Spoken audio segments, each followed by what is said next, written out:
Hi, everyone. Welcome to our One World Zohar Friday edition. It's an expanded edition. It's 15 minutes, and we record it. Um, this week, we're going to read from our edition of the Zohar, which we're going to read from Volume 1, verse 74. And the name of the article is The Donkey Driver. It's a very famous portion, if you haven't heard it before, if you haven't studied before. Rav Berg, in one of his books, actually devotes a chapter to this. Today, this week, is the portion of Ki Tavo. There isn't the Zohar section for Ki Tavo. So when there isn't a specific Zohar section, less is more. There's a lot more light to be revealed. And so we're reading from the prologue to the Zohar. Let's begin by inviting in the Rav and Karen and Michael, Rav Shlag, Rav Brandwein, the Ariya Kodesh, Ramchal, Rabbi Tarfon, Rav Ron Zulai, Rav Menachem Mendel of Vitebsk, Rav Kolon, Rav Shapira, Pia Setzon, the Baal Shem Tov, Rav Shimon Bar Chaim, all the students, Rav Mordechai Chernobyl, one soul of Yosef Tzadik in Shechem. As we connect to these verses, we have the opportunity to connect to the realm of fulfillment, the source of all blessings. And so let's begin by connecting to the energy of healing. And anyone you know who needs healing, if you know their name, even better. But if not, just picture them and have in mind that we're sending them energy of healing. Minda bat Chaya, Moshe ben Chana, Albert ben Imelda, Melda ben Carmen, Yisrael Zev ben Menya Rachel, Ariel ben Rivka Tova, Nachman ben Chaya, Rachel ben Chaya, Jeffrey ben Fern, Shem Devor ben Chaya Chana, Levi ben Pluma, Sar bat Malka, Yischa ben Rivka, Chana bat Rivka, Yehudit Masan Avon bat Aviva, Knesset bat Rachel Dina, Sur Perl bet Teresa, Carol bat Susan, Aviva bat Nina. Also, let's send out energy to those souls that we know are in the first 12 months of their elevation, sending them energy of comfort and assistance on that journey.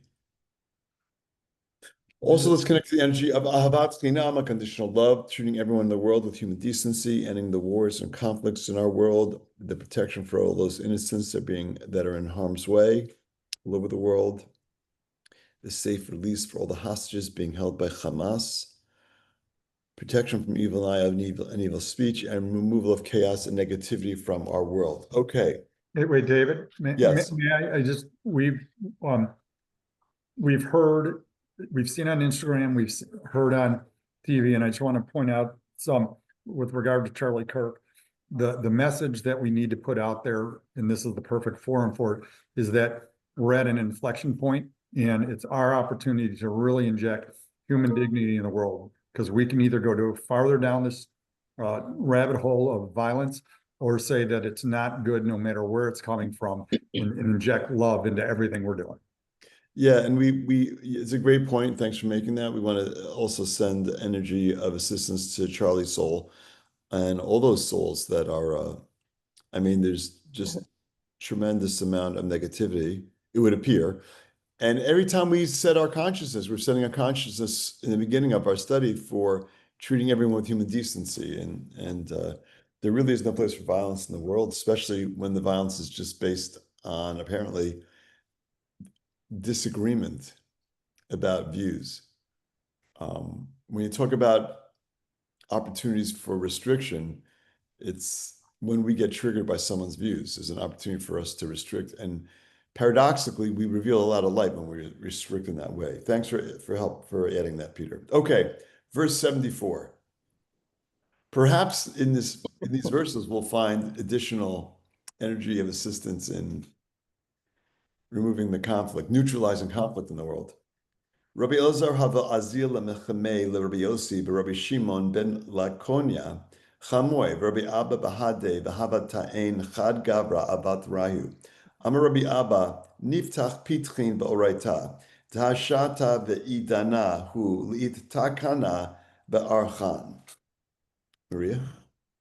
Rabbi Eliezer was on his way to visit his father-in-law, Rabbi Yoshi, the son of Rabbi Shimon, son of Laconia, accomplished by Rabbi Abba. Okay, accompanied by Rabbi Abba. So, oh, that's so nice. Rabbi Elazar is taking a little trip on foot. Like, what is the point? Why is the Zohar telling us Rabbi Elazar was visiting his father? And by the way, he's visiting his father. That's such a nice son-in-law, too. um, his father-in-law was Rabbi Shimon ben Lakunya, and he had with him his buddy Rabbi Abba. So Rabbi Abba and Rabbi Elazar, two close friends, they're going on taking a little journey to visit Rabbi Elazar's father-in-law. Why do we need this? Why do we need the detail of who he was going to visit and who was coming along with them in the context of a teaching which is going to follow? So this is all about unity. It's all about unity. And it's all about, it's what it is. And so we, right off the bat, we have the energy of unity. And you know, the thing about the people we know and the relationships we have, when we don't see people, when we for whatever reasons we avoid people, we're creating space and we're allowing negativity to come into those relationships. So it's just a reminder that we want to keep that energy and that consciousness in check. And especially the people that we may have had conflict with, if there's opportunities to reconnect, that's always a good thing.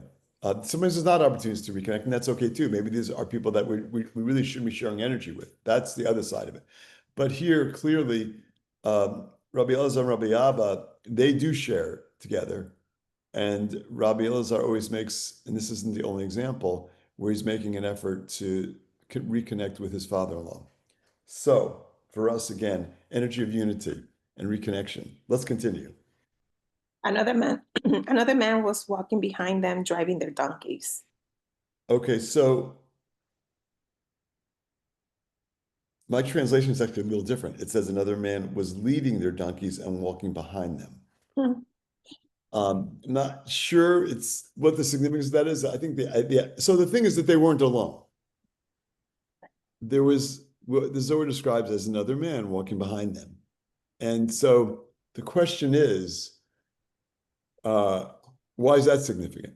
I mean, there's a bus driver, there's a pilot on the airplane. Like how is that relevant? And we'll see that it is relevant. But I also think it's interesting that when you think of a donkey driver, you don't think of the driver being behind the donkey. I mean, that is the way donkeys are driven. Have you ever seen it? I mean, the donkey driver, I think, stands there with a stick and just kind of pokes the donkey in the right direction and kind of like is encouraging him to go forward. So just taking a step, again, why do we need to know that? Taking a step back, we're driven also from behind. We don't see the influences that impel us. Among them are the astral influences that are impelling us, that are pushing us along. And we want to recognize those things. And so right here is an opportunity for us to get more clarity around the influences, the things that are impelling us, to see them. Maybe they're good things that are impelling us. Maybe they're not. Maybe it's others that are impelling us. And maybe those others that are impelling us are not aligned with our values. Maybe it's aligned with their values, but it might not be aligned with our values. So there's always an opportunity here, but always to do a little self-check, a little self-audit and see what is it why am I feeling this way? Why am I moving in this direction? What is the point? Is this about what's important to me or is this about what's important to someone else? In this case, of course, it didn't really matter what the donkey's values were. The donkey is traveling. And so that's what the donkey driver does. Let's continue. Rabbi Abba said, "Let us start a discussion on the Torah, as the time and place are propitious and can help us complete our journey." So, as often happens in the Zohar, when we see that there are Rabbi Elazar, Rabbi Abba, whomever, when they're on a journey, we know that the reason why they're bringing this up is because they're on a spiritual journey. And what we've just learned in this paragraph is who is accompanying them on that spiritual journey. We know that Rabbi Abba is, accompanying Rabbi Elazar. We know there's a donkey driver. We also know there's a donkey. So they're not traveling alone. And what Rabbi Elazar says is, well, propitious. This is a really good time and place for us to study spiritual wisdom, and which can help us complete our journey. How does studying spiritual wisdom help us complete our spiritual journey? Because literally, it is a spiritual journey. Everything we're doing is a spiritual journey. It's not like I'm at work and I take a break and I'm going to study Zohar for a little bit, and that's not going to help me at work. It is going to help me at work. Any aspect of our journey in this lifetime is spiritual. And so anytime we're connecting to deep spiritual wisdom like the Zohar, we're tapping into the upper realm. We're tapping into the energy that can give us greater insight, greater knowledge, or just impel us in the right direction, just like the donkey driver is doing here. So again, another important takeaway for us is we need to see everything that's happening in our life, whether it's personal, whether it's business, wherever. These are aspects of our spiritual journey, not unlike the spiritual journey that Rabbi Elazar is taking right now. Okay, let's continue with the Zohar of paragraph 75. V'tach Rabbi Elazar v'amar et shabtotai tishmoru tachazeh b'shit yomin bara kadosh baruch hu alma v'chol yoma v'yoma gale avidete v'yav chele bahu yoma imatay gale avidete v'yav chele b'yama revi'ah begin di'inun talat yomin kadma'in kulhu havos stimin v'la itgalu. Kiven da'ata yoma revi'ah apek avidita dechela dechalho. Rabbi Eleazar opened the discussion with the phrase, "You shall keep my Shabbatot." Okay, so that's a verse from the portion of Vayikra, which is the third book of the 5 books. And so this is like a random phrase that Rabbi Elazar is bringing up to study? Probably not. Probably it was going on for him at that moment. And probably there was a significant reason for that. We may not be present to what that is. But it's a very simple verse. It's about, hey, it's a directive coming from the Creator. Keep my Shabbat. Let's continue. Come and see. The Holy One, blessed be He, created the world in 6 days. And on each day, He revealed His actions and gave that day His strength. Okay, so we know, especially because we're studying the whole book of Breshit in our Monday through Thursday class, we know that a lot of things were happening each day. It's kind of lined up for us. There's different aspects of creation that took place each day, but it begs the question, couldn't the Creator just have created everything instantly?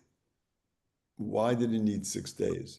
And so whenever we see the number 6, we want to remind ourselves that 6 is the 6 sfirot of Zeir Anpin. So what the 6 days represent, is that each day corresponds to another of the 6 sfirot of Zeir Anpin. Of course, He could have created it in one day, but He was creating very specific channels, which were extensions of His light, through which they end up in Malchut, our realm, the 7th sfirot of the lower 7. So we have the 6 sfirot, the 6 days, manifesting in Malchut, and that's what creation was about. Manifestation in a realm that had no light of its own. So those 6 days represent the manifestation of the Creator's light through those 6 channels, those 6 sfirot, into a realm that we occupy that doesn't have any light if the light's not flowing through the sfirot. So again, that happened at creation. Why is that important now? Because it's happening every day here now. This is the 6th day. It's the day of Yesod. Sunday is the day of Chesed. Like that's the primary channel for that day. So don't look at creation as a point in time thousands of years ago. It's always happening in the present moment. But on our calendar, on our lunar calendar, it kicks in next week. What kicks in next week? The 7 days of creation leading up to Rosh Hashanah. Yes, that's true. That's true. So that's extra special energy in that time period. But we're always connecting to it at some level. And what does it mean? He revealed his actions and gave that day a strength. Who is he revealing it to? Was there anyone to watch creation? I mean, it's revealed to whom?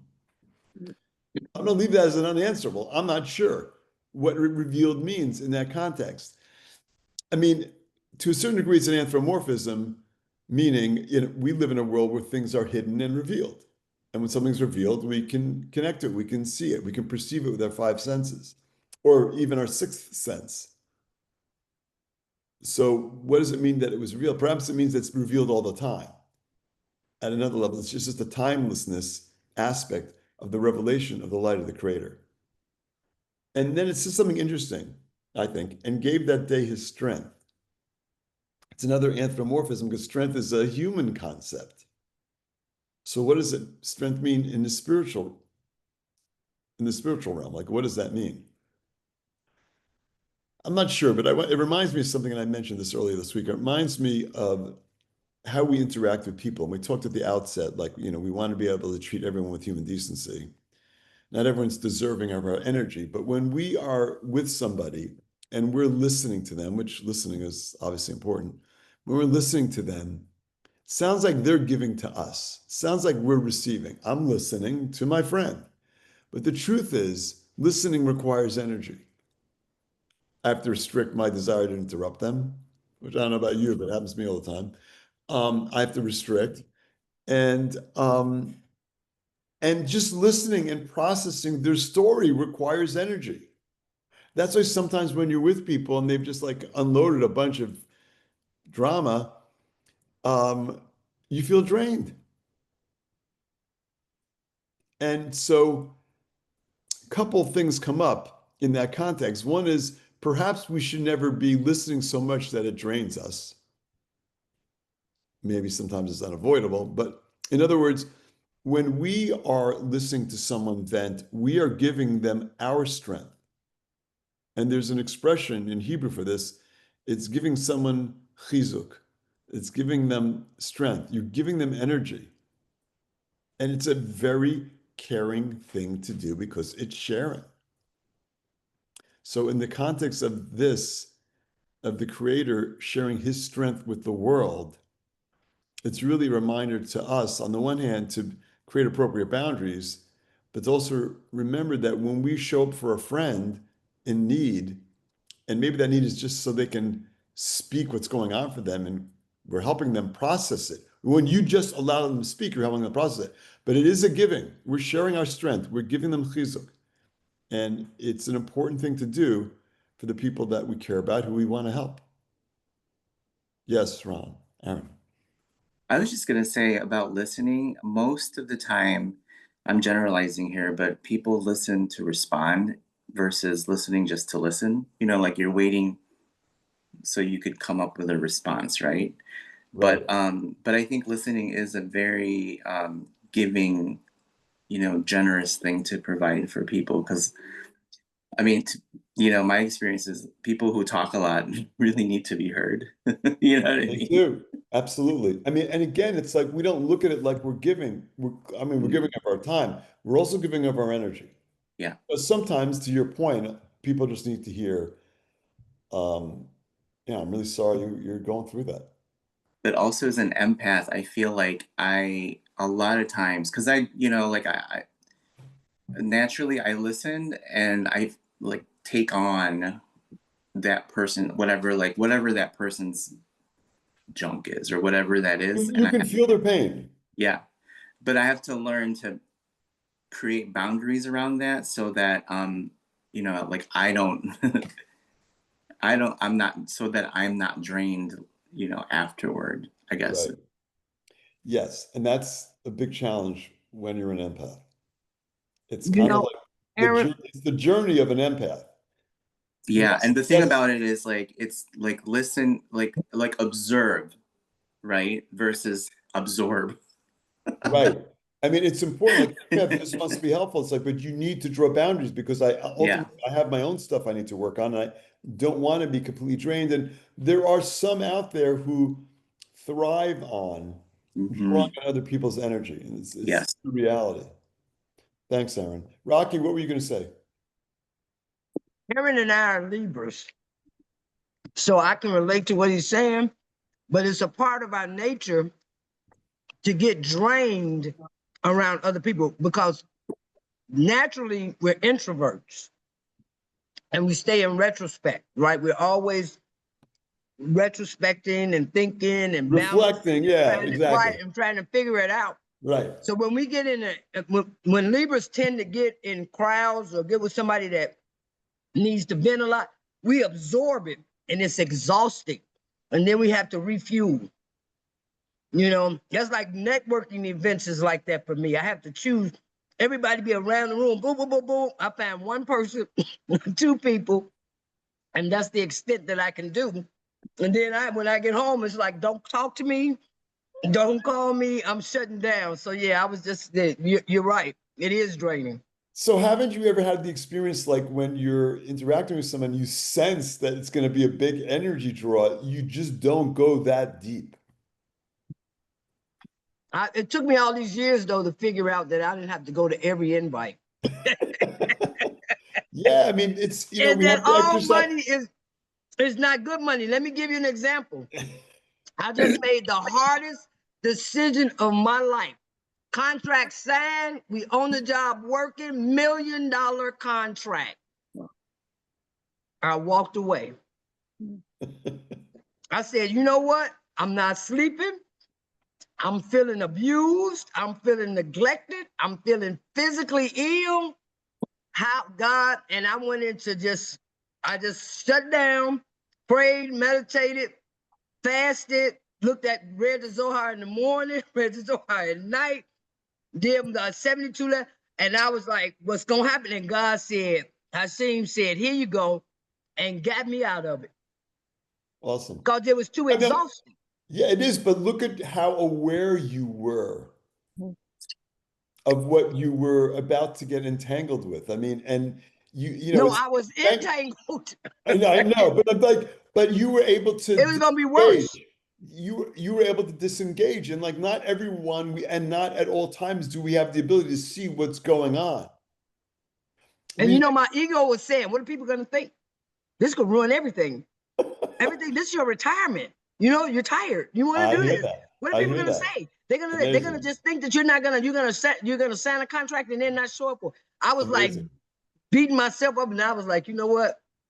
It's not, yeah, it was too exhausting. Yeah, all Yeah, that's money's not great. good money, and all events are not good. All parties That's are not great. good parties. That's a great example, Rocky. Thanks for sharing that. Suzanne, I see your hand is up. Yeah, so my question is as a dedicated empath. It's an interesting choice to make, but I, I don't know. I'm a Cancerian. I know you guys know that, but to me it's like, what are you supposed to do? Like sometimes I don't know. I mean, the drain can sometimes come from me rehashing something and having to vent and get it out and go through a process, right? Of Well, empathy. that's something else. That's when I'm venting. But what about when someone's venting to me? Well, yeah, there's two sides of it. There's the personal side, right, where you feel like, oh my God, burned out. And then there's, where it's your own personal process. And then it's the other person where sometimes, they're kind of a vampire like, because of you could feel the energy. And so you kind of limit it. But I don't know if I know like the process, like I don't know if I understand the process of how to protect oneself. And maybe Well, I'm already doing it. Do you know what I I mean? think, I think that, like with all things, I want to go into it, or at some point, just be more conscious about what I'm involved with and what exactly is happening. And, like Rocky was saying, she was feeling all different things. We're feeling it. Are we present to those feelings? Like we're feeling it. Our body Yeah. there, it's telling us, it's sending us signals. And as I've quoted Monica Berg on a bunch of times, it's like, those feelings are the GPS back to our soul. Like, we need to become more present to what we're feeling. We need to become more present to when we're oversharing. And oversharing isn't just that I'm sharing a lot of information. Oversharing might be I'm listening to a lot of information, and therefore I'm sharing all this energy. So Mm. it's about on our own journeys being present to what's going on around us. Who's with me? Who's driving the donkey? Like, what's going on? We want to be in a higher vibrational frequency as much as possible. And and we will encounter events that will drain our energy and draw us down into a lower vibrational frequency, a lower vibe. And it's like, and when you're in a lower vibe, you're now sucking energy, and all of a sudden you're needy. When you're maintaining a high vibrational energy, a high vibrational frequency, it's like, I don't need anything. I got everything I need. I don't need to be so tied into externals. I don't need anyone's approval. I don't need, and then I'm in a position where I can actually lend an ear to somebody. But even then, with appropriate boundaries. Suzanne, David, don't it's lose not sight. easy. It's easy for I me to think, talk about here, but David? yeah, it's much more, much easier to, well, ask the question and intellectualize it. I like what Ron said, right? It was awesome, but it's like, oh my God, practical. To me, I feel like I just have to go through each experience. And if I'm not up for, if there's a limit where I don't want any more, then I have to find a way to bow out of it gracefully. yeah, You know what I'm gracefully saying? go out. And Ron's got, graceful is the key, right? yes, graceful is the key. Ron has something else he wants to add to that. Like, Okay, can I just share like what's worked sure. for me? I don't do it enough, but when I do it, it works. Like I ask for assistance. Like I go, okay, I'm about to go into this big event. I know there's gonna be some, different energies, right? So like please protect me from, and I remember Karen Berg would say, like, just imagine, before you walk in, you're surrounded by a golden, bubble of white light, right? And then I also ask, like, okay, because I do listen a lot, but then like sometimes I ask, like, okay, let me know, like, please assist me in, and this is like asking the light, right? Like, please assist me in knowing when I need to interrupt this conversation or say something or speak up. That's Right. all. But Yeah, that's I'm another one. It's like, yeah. when do I need to actually say something? I know this is a great topic. And again, in the context of Rabbi Elazar traveling with Rabbi Abba, I mean, again, like he's encountering energies. That donkey is part of the mix here.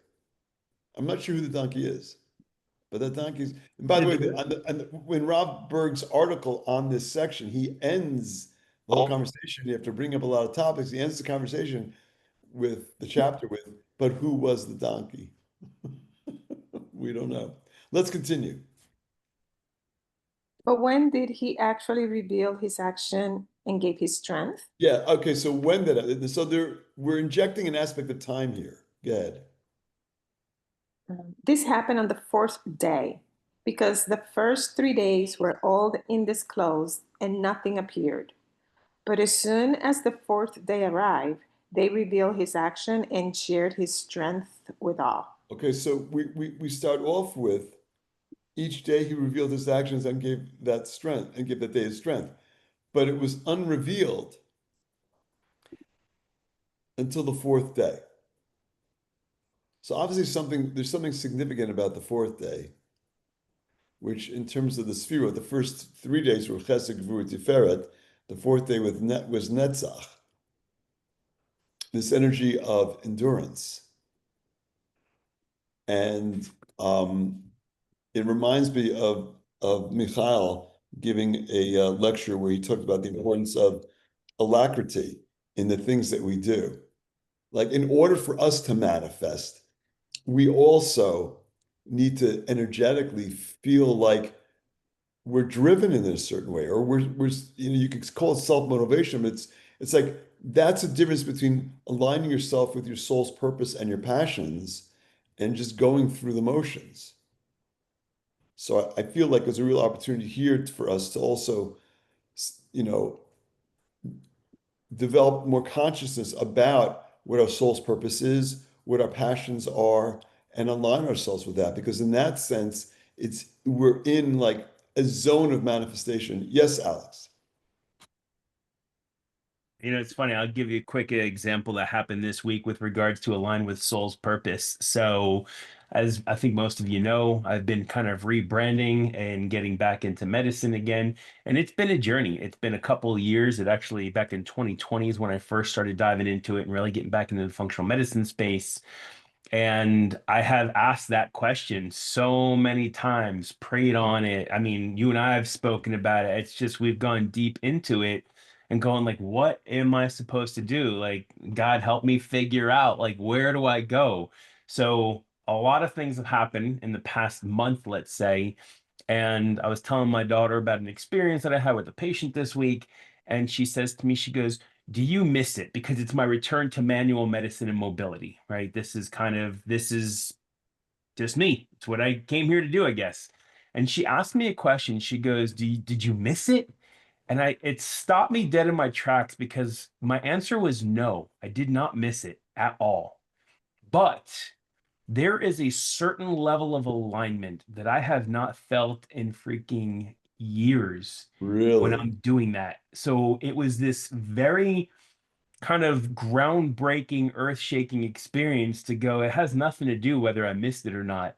It's just living in total alignment and just realizing that despite how much I might have resisted or, dragged my feet and tried to go a different direction, when you are aligned with something that's supposed to be part of your path, it has nothing to do with missing it. You just know. So anyway, it was Right. this It's crazy like experience this week. it's like being in the zone. I just want to point out that it's really amazing that your daughter asked the question, Right. right? At one level, that she had the consciousness for that. And I want to just emphasize, and I don't know why, but the universe is sending us messages all the time.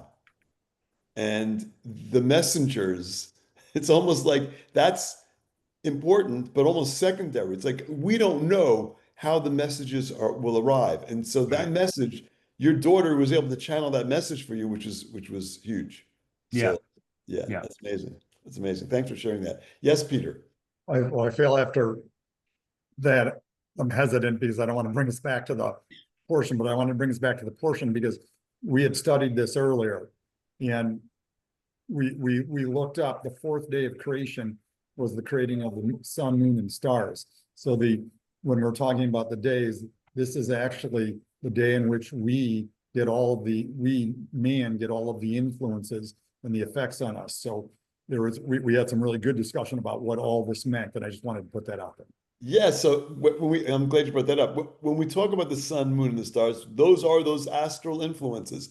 Those are the channels of the light of the Creator that are impelling us, that we need to rise above, which is why when we discuss Kabbalistic astrology, an important distinction to make, we're never talking about predicting the future. We don't know what the future is. We have free will, so we don't know what the future is. The astral influences impel us, but they do not compel us. We have the ability to rise above, and those influences are there to give us the opportunity to rise above certain influences that are part of our tikkun. And so, yeah, it's a really important point and a really important thing to consider, and also to understand in a deeper way. We are, just like the donkey is being impelled by the driver, we also have influences, and we want to, and we're getting in this section greater awareness of what those are. All right, thanks for that, Peter. All right, thank you everybody for sharing. Let's continue.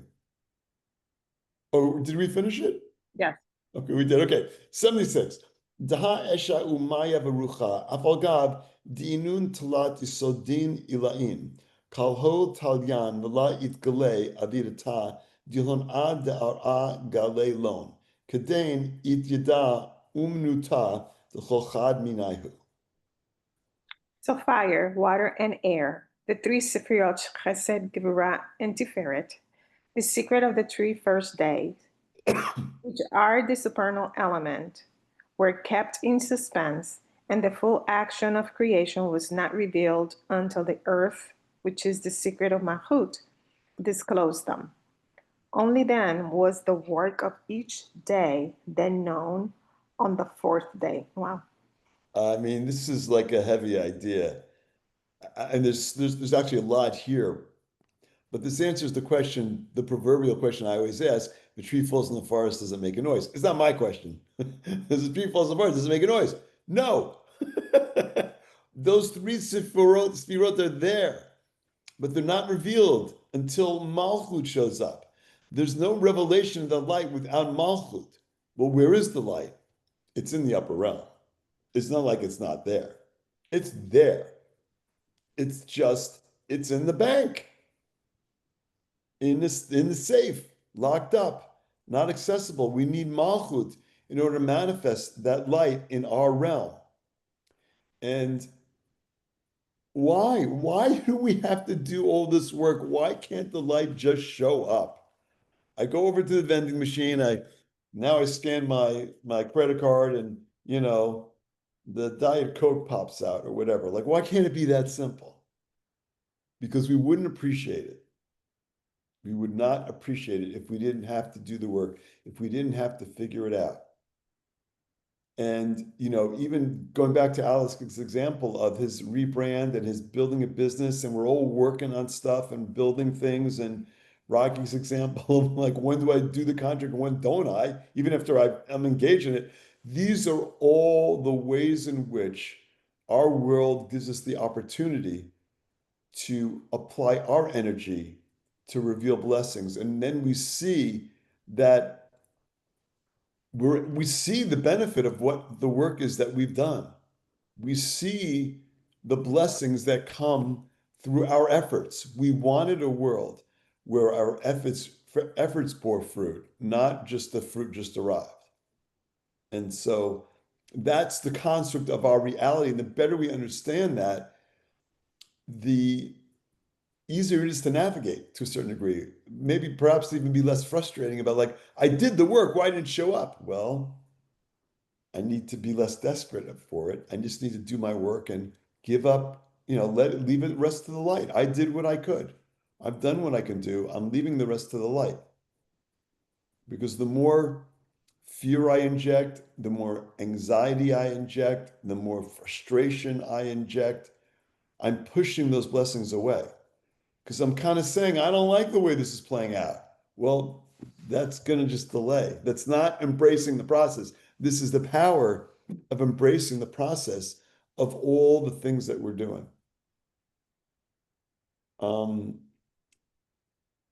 Any questions about that? Comments? Anyone want to share anything? Let's try one more paragraph. 77. B'itema hai b'yoma tili ta'a havadichtiv tadshe haaretz desha v'chotiv v'daseh haaretz. Ele hai afalgav dichtiv b'yoma tili ta'a rivi'a hava v'itkalel b'yoma tili ta'a lemheve chad b'la peruda. Ulevatar yoma rivi'a utgale avidate la'a paka umana le'umanute T'chol chad v'chad. Begin the yomad de revi'a iu ragla revi'a the charsiya ila'a. Maria? You may say that this was on the 3rd day, as it is written, let the earth bring forth grass, and the earth brought forth grass. Yeah, well, how do you reconcile this idea of nothing showing up until the 4th day, when on the 3rd day, the grass showed up? How is that? Let's see. Rabbi Schlag is adding something here. Go ahead. Here you may say is the revelation of the creation of the earth, which is Mahut, occurring on the 3rd day.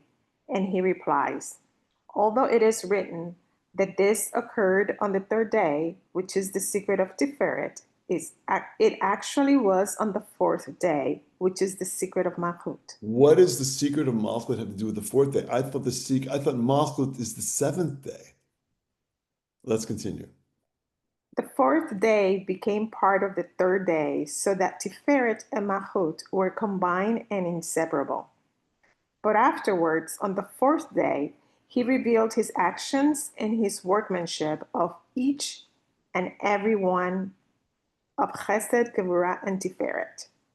The fourth day is the fourth leg of the supernal throne, which is Binah, whose four legs are Chesed, Gevurah, Tiferet, and Malchut.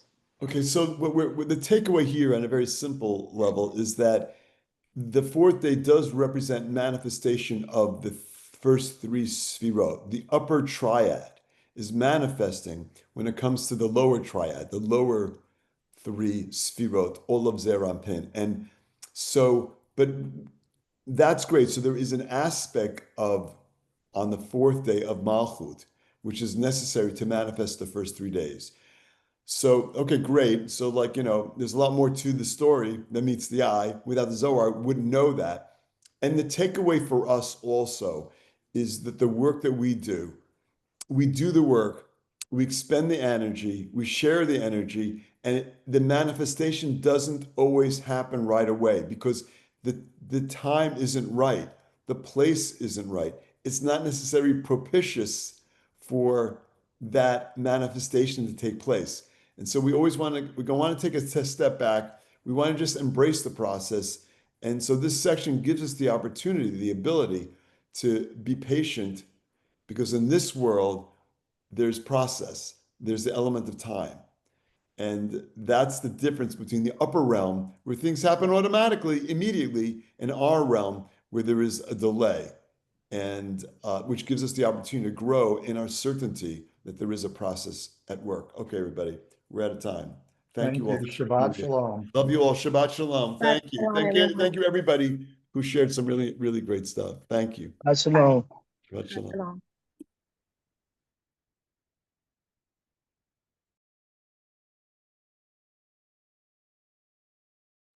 Alex, can you hear me? Wait, you're muted, Alex.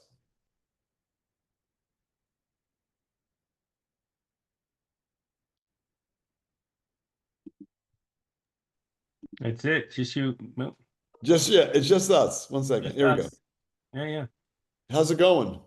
It's been crazy. Like crazy. There's good crazy. There's bad crazy. It's just been crazy, man. Yeah. No. How are you? I'm good. How are Can't things complain. going? You still doing your thing with her? Yeah, so she's right here. Oh, well, hello, her. We've never met, but hello. So were you in Chicago or are you in Yeah, in Denver? Chicago. Yeah. You are. Yeah. Awesome. Yeah. Cool. Yeah. Very good. Things are good. What do you I do know. for Rosh Hashanah? You gonna be at the Chabad? Yeah, for sure. Nice. I mean, that's just my community, man. Yeah, no, I know. That's Right? great. It's a small community. I'm an anchor in it. There's no way. How long? But you will draw more people for Rosh Hashanah, presumably. People who just want to show up for Rosh Hashanah. Oh, sure. I mean, well, so it's it's kind of unique. We do some fun things. I'll be there for services for sure. We're surrounded by water, so we do Tashlik. We just literally walk right down to the Awesome. river. And then on I forget which day, but we're gonna do a shofar in the park we do every year, and there's like 100 people Nice. that turn out for that. Yeah, I'll bet. Very So cool. last year, it's kind of funny. I mean, you've seen the dogs walking around over the time. So Yeah. last year, I bring the dogs, and my boy literally started to echo the exact tune of the shofar. It was hysterical, man. That's great. It was hysterical. Perhaps he was a chauffeur blower in a prior life. You never know. Brother, we say all the time, like Kiev is a Jewish soul. There's no doubt. I mean, he knows the blessing over challah. So when he hears Really? me say that, he comes boom right out on Friday nights, and he's like, "Where's my piece?" I'm telling you, man, he's the That's Jewish great. dog. That's awesome. That's awesome. Yeah. So life is life. What is kicking? I mean, it's just been a radical turn in terms of practice. So Right. I'm back in manual medicine, doing some other things. Fairly busy making things happen there. Looking at getting on board with a local group, going in there twice a week. Right. So yeah. All right. Cool. Very Yeah. cool. All right, buddy. Let me know when you want to chat. Yeah, I'll get something set up for sure. Right. Awesome. All right, Awesome. brother. Have a Have a great one. great Shabbat shalom. Shabbos. You too, buddy. Shabbat shalom.